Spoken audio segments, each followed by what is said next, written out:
Hello, and welcome to the Red Chair Ministry. Did you miss us? Well, today we have our second season, and we're on our first episode. This season, we're going to talk about children's grief.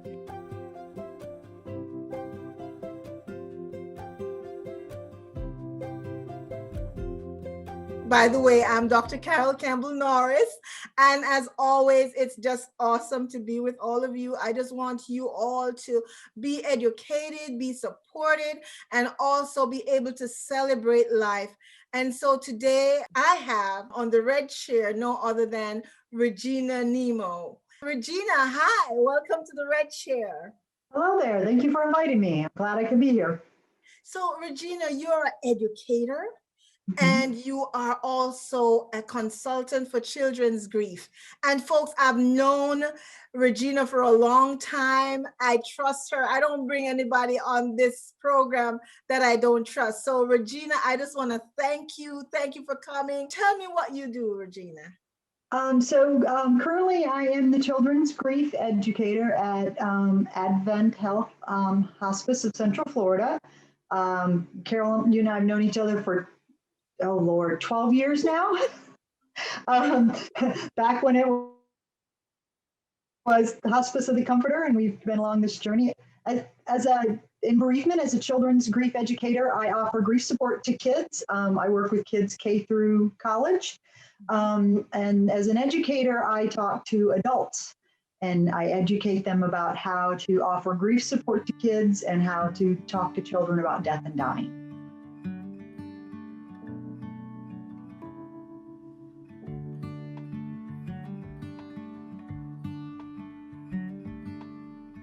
So Regina, you know that with grief, most times right now with COVID and all the deaths around us, I see that a lot of people are focusing on adults, and we're forgetting about the children. And so that is the reason why we're doing this to reach out to the children and families, parents who don't know how to support their children in this, because this is all new. It's pain, it's muddy, it's hurt, it's everything, and we're actually going through it day by day and trying to make the best of what we have. So Regina, talk about children and children's grief. I know we'll be continuing throughout these different episodes, but just for the first introduction, just tell us a little about children and grief. I know it's a big open question, but just a little. Children do grieve as young as infancy. They notice the absence of the person. What I tell parents is they also notice the change in the adults in their lives, and they pick up on their sadness. So they do more, and they just express themselves differently. As children get older, they miss the person. They don't necessarily understand the concreteness of death, and that when a person dies, that where the soul goes, or the permanency of them not being able to return. So that doesn't develop until after age 8 or 9. So children are always changing developmentally. I had one young gentleman, I saw him when he was 5 when his dad died. I referred to that as herding cats. He did a wonderful job being the busy bee, developmentally appropriate, moving around my office and playing with things. And then mom called when he was 8 and said, can we come back in? Because now he had a completely different developmental understanding of the permanency of dad being gone and the impact that it had on mom and his family. And he's like, Miss Regina, I love my mom, but she won't let me do any guy things. I'm not allowed to take anything apart, and she's afraid I'm going to hurt myself. So that opened a conversation for me to talk with mom about things that he could do. And we got him connected with his uncle, who then, went camping, which mom is like, I'm not sleeping on the ground in a tent. And we got him connected with another male role model. Teenagers are very different. As we all know, there are different species. Oh, yes. Depends on the day and time as to whether they want to be treated like adults or whether they want to be treated like kids. But we have to be respectful of their differences.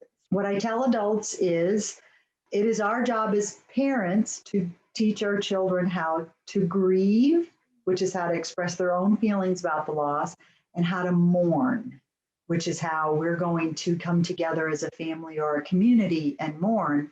And if you thought potty training was difficult, that was nothing, because you yourself are also grieving and while you're trying to teach your child how to do it. You're And right. that makes it additionally hard. Wow.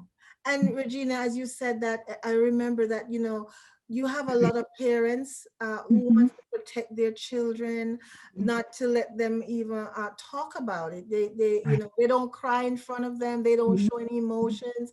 And so they think that the children don't understand, not Right. realizing that they too are going through the emotions. And Regina, do you find that children also try to protect their parents? It is, yeah, it is mutual.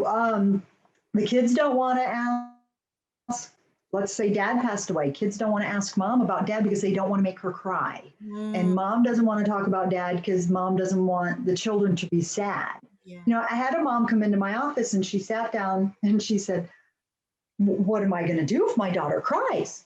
I said, you're going to cry with her. Wow. What I frequently point out is there are two sad people in the family. So you're not making the other person sad. And if you share that sadness, the burden of it and the heaviness of it can be decreased, because your home becomes a sanctuary where you can talk about your sadness and not be made fun of, where it's safe to cry and not get picked on, where it's okay to be angry, and scream in a pillow or say, I don't like this. I hate cancer. I hate that the doctors couldn't save them. I'm mad that accident happened. And our job is to validate. We can't fix it, but we also need to role model and demonstrate that we are strong enough to get through this together as a family. Amen. Regina, I said amen because you have such passion when you talk about families and grieving, and knowing you and see how you work with children and their parents, because they're all involved in what's going on. So I just want to thank you for coming on today, and I know that we'll be continuing this. And so I'm asking everyone to stay tuned for the next episode, where Regina and I will go into more details about children and grief. So thank you so much. You are always welcome to visit the Red Chair Ministry on the Invisible Me Grief Support Services, and you can go on Facebook and see previous episodes, okay? And just tap into that if at some point in your life or whatever is going on right now that you need some extra support. Thank you again, Regina, for coming on. Very welcome. And we stay tuned for next episode. Thank you. I look forward to talking to you.